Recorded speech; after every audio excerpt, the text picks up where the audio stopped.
Grandpa's secret recipe. In Grandpa Leo's cozy kitchen, the air always smelled of cinnamon and stories. Today was a special day. Tom and Mia were finally old enough to learn the secret of Grandpa's famous sunshine soup. "Are you ready, my little chefs?" Grandpa Leo asked, his eyes twinkling. Grandpa Leo didn't get a recipe book. Instead, he brought out a big basket of vegetables from his garden. "Every ingredient has a story," he said, holding up a bright orange carrot. "This one remembers the sunny days that helped it grow." Tom's job was to wash the red, ripe tomatoes until they gleamed. Mia carefully plucked the fragrant basil leaves, one by one.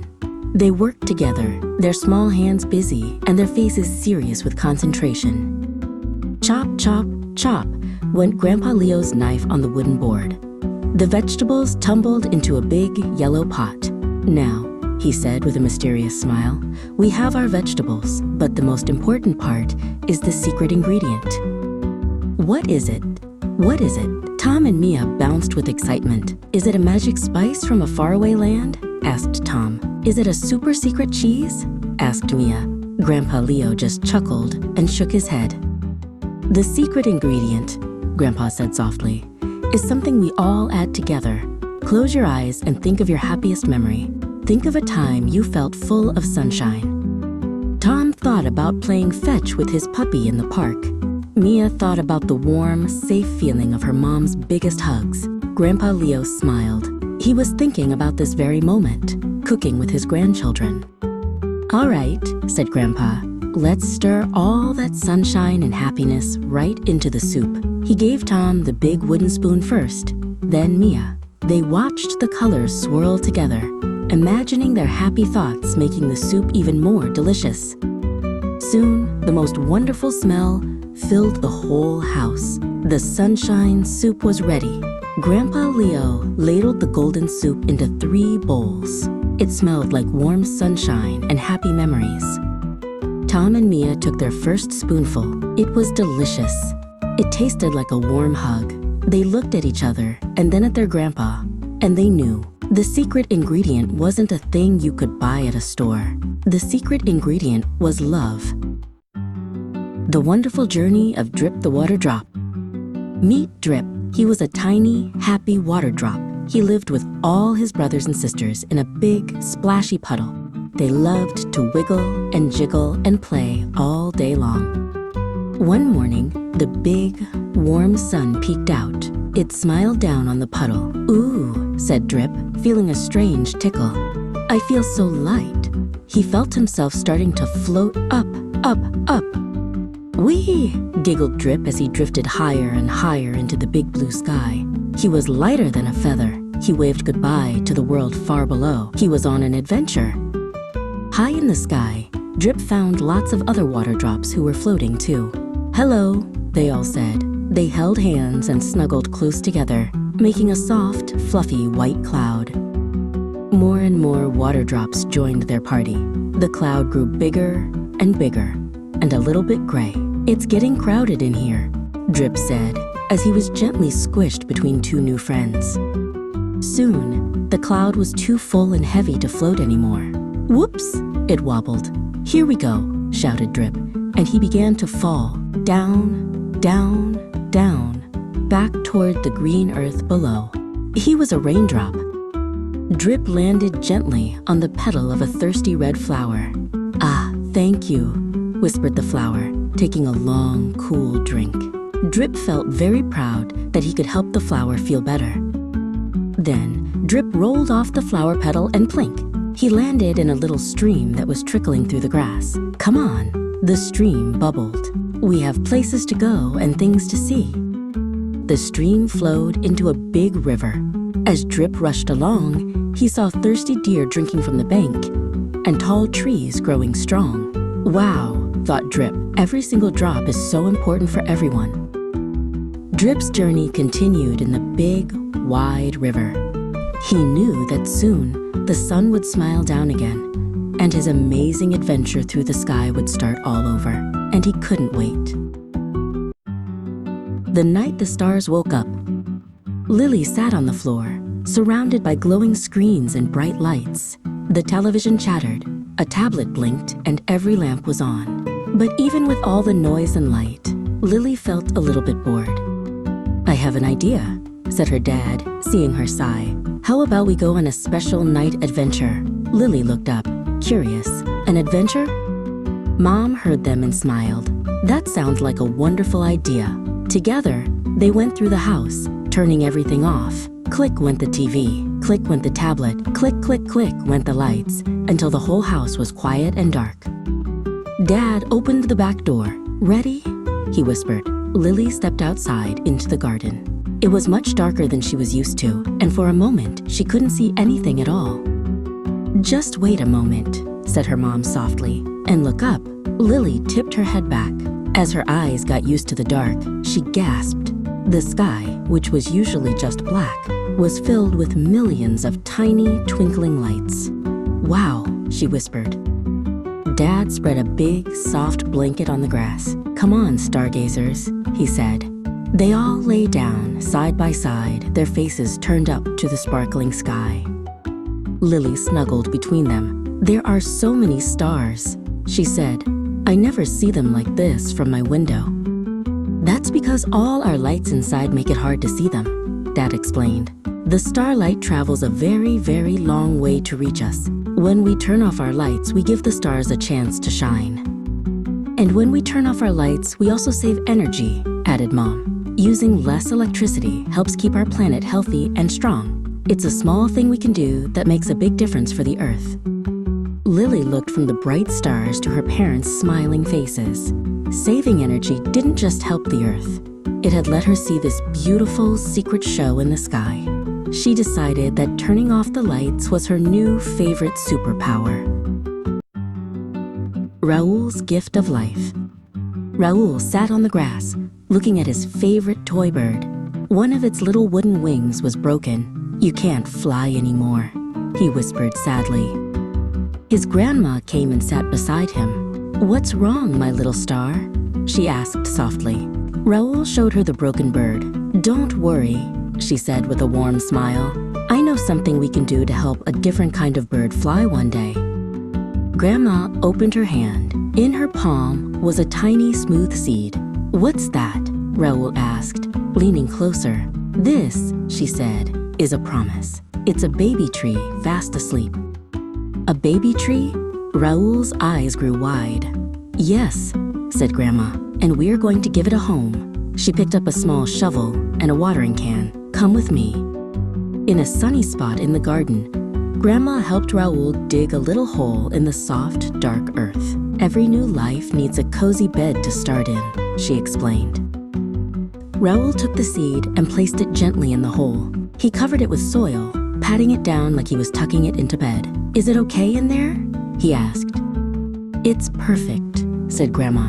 "Now, it's thirsty." She helped Raoul tip the watering can, and a little shower of water fell onto the soil. The water tells the seed it's time to wake up and grow.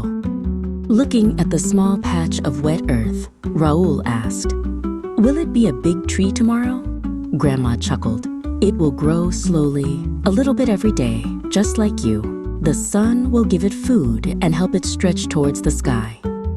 And when it's big," she continued, "real birds will build their nests in its branches. It will give us shade on hot days and clean the air we breathe. When you plant a tree, you are giving a gift of life to the whole world."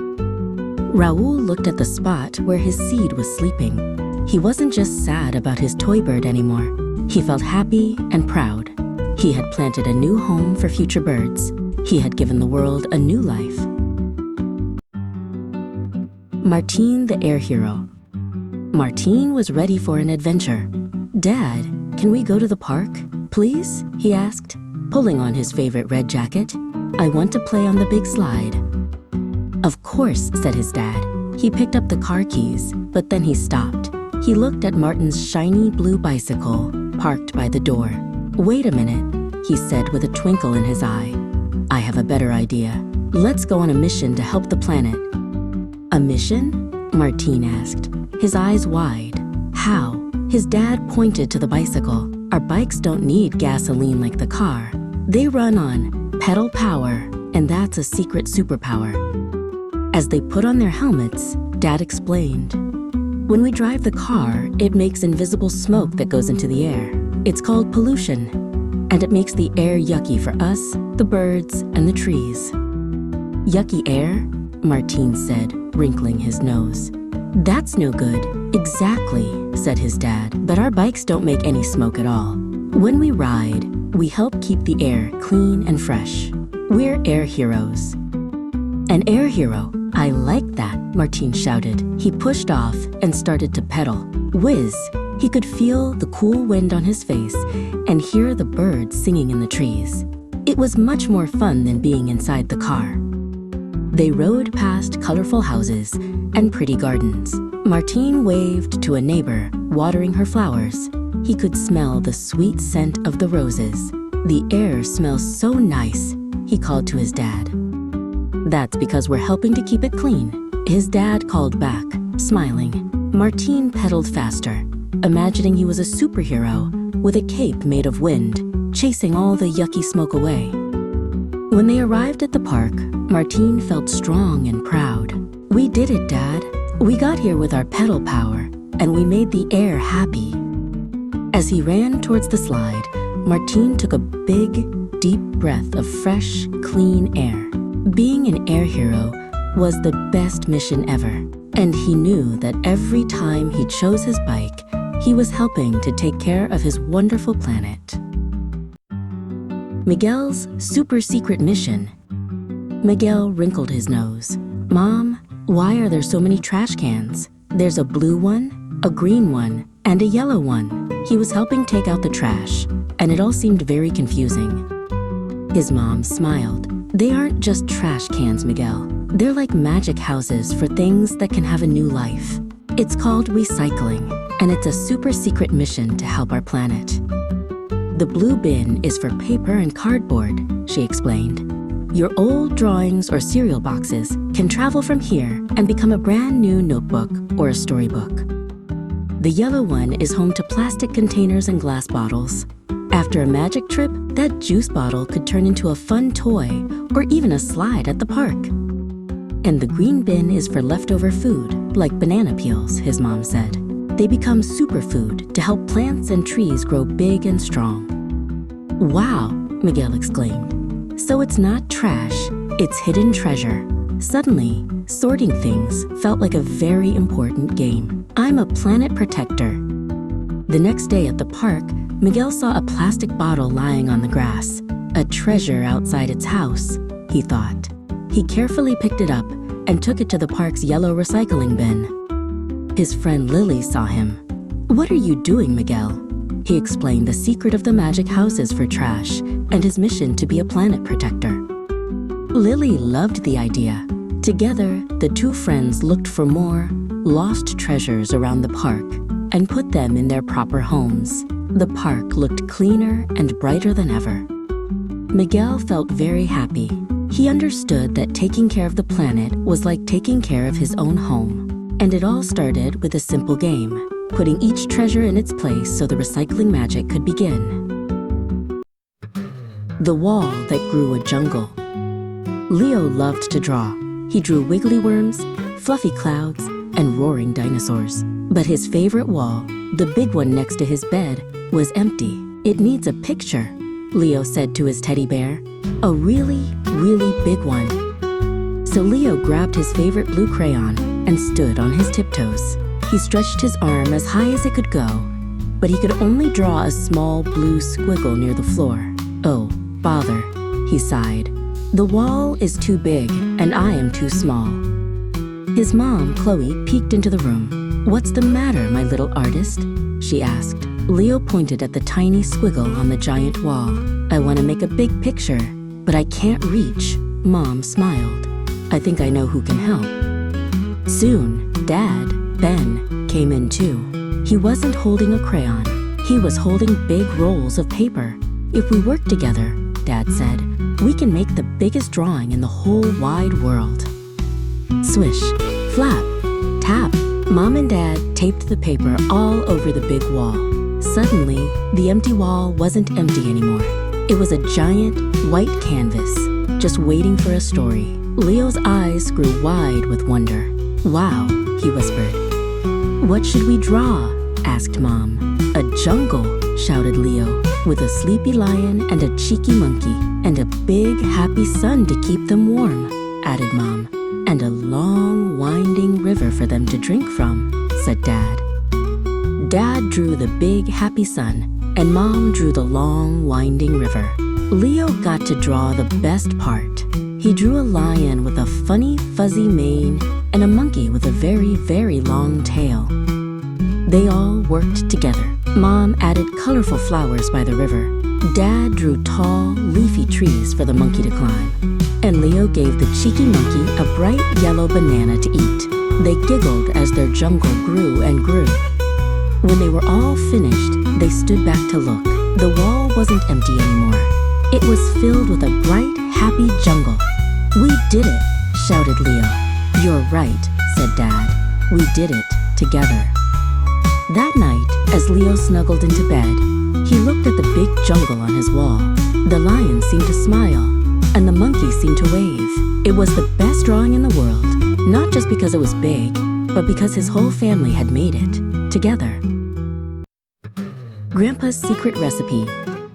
In Grandpa Leo's cozy kitchen, the air always smelled of cinnamon and stories. Today was a special day. Tom and Mia were finally old enough to learn the secret of Grandpa's famous sunshine soup. "Are you ready, my little chefs?" Grandpa Leo asked, his eyes twinkling. Grandpa Leo didn't get a recipe book. Instead, he brought out a big basket of vegetables from his garden. "Every ingredient has a story," he said, holding up a bright orange carrot. "This one remembers the sunny days that helped it grow." Tom's job was to wash the red, ripe tomatoes until they gleamed. Mia carefully plucked the fragrant basil leaves, one by one. They worked together, their small hands busy and their faces serious with concentration. Chop, chop, chop went Grandpa Leo's knife on the wooden board. The vegetables tumbled into a big yellow pot. "Now," he said with a mysterious smile, "we have our vegetables, but the most important part is the secret ingredient." "What is it? What is it?" Tom and Mia bounced with excitement. "Is it a magic spice from a faraway land?" asked Tom. "Is it a super secret cheese?" asked Mia. Grandpa Leo just chuckled and shook his head. "The secret ingredient," Grandpa said softly, "is something we all add together. Close your eyes and think of your happiest memory. Think of a time you felt full of sunshine." Tom thought about playing fetch with his puppy in the park.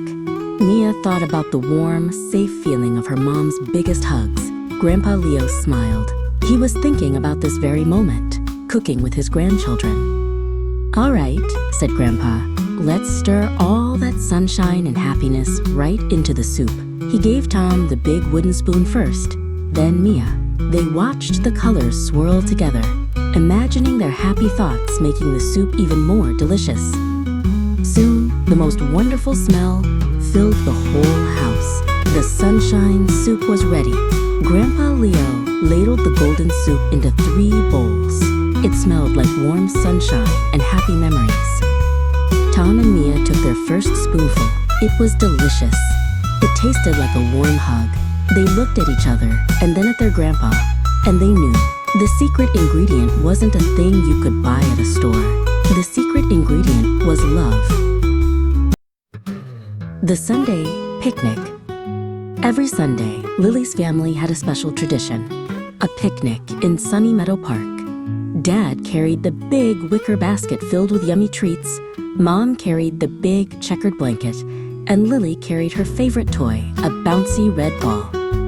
They found their favorite spot under the big oak tree. "Perfect," said Mom as she and Dad spread the blanket on the soft grass. Out came sandwiches cut into star shapes, juicy strawberries, and crunchy apple slices. While the food was being set out, Lily played with her ball. Boing, boing, boing. It bounced on the grass, and she giggled as she chased it. It was the best ball in the whole wide world. But on one extra big bounce, the ball flew a little too far. It rolled and rolled down a little hill, and splat! It landed right in the middle of a big, muddy puddle. Lily's smile disappeared. Her beautiful, bouncy ball was now covered in sticky, brown mud. "My ball is ruined," she cried, and a big tear trickled down her cheek. "It's okay, sweetie," Dad said softly. "We can clean the ball when we get home, but the picnic is ready, and we have something much more fun to do now." Lily sat down on the blanket between Mom and Dad. They ate their yummy sandwiches and told silly stories. Dad made a funny face with a strawberry on his nose, and Lily giggled so hard she forgot all about her muddy ball. After they ate, they all lay back on the blanket and looked up at the big, puffy clouds. "I see a fluffy sheep," said Mom. "I see a big boat," said Dad. Lily pointed a finger to the sky. "I see a bouncy ball," she shouted, and everyone laughed. She snuggled close to her mom. The muddy ball didn't seem so important anymore. When it was time to go home, Lily was holding her parents' hands. She realized that toys can get lost or dirty, but the best thing in the whole wide world was a Sunday picnic with her family. Mom's Magic Hug. Leo was having a very bad day. His favorite red balloon, the one that looked like a shiny apple, slipped from his fingers and flew away higher and higher until it was just a tiny dot in the big blue sky. A big tear rolled down his cheek, then another. He sat on the park bench, feeling as gray and gloomy as a rainy cloud. His shoulders drooped and his chin wobbled. Just then, Mom found him. She didn't say a word. She just sat down beside him on the bench and opened her arms wide, a warm and gentle invitation. Leo leaned into her embrace. It was a special kind of hug, a mom hug. It was warm like sunshine and soft like his favorite blanket. As she held him close, something magical began to happen. The big, heavy sadness inside his chest started to feel a little smaller, like a pebble instead of a giant rock. Mom's hug was like a cozy sweater, chasing away the chilly feeling of being alone. It was a safe harbor in a stormy sea of tears. He took a deep breath that smelled like his mom and freshly baked cookies. The wobbly feeling in his chin stopped. The tears on his cheeks started to dry. "Better?" Mom asked softly, wiping away the last tear with her thumb. Leo nodded. The balloon was still gone, but the big sadness was gone too. He realized that while balloons might fly away, a mom's hug was something you could always hold on to. It was a special kind of magic that could fix almost anything. And so, holding his mom's hand, Leo walked home, feeling warm and safe, carrying the magic of her hug deep inside his heart.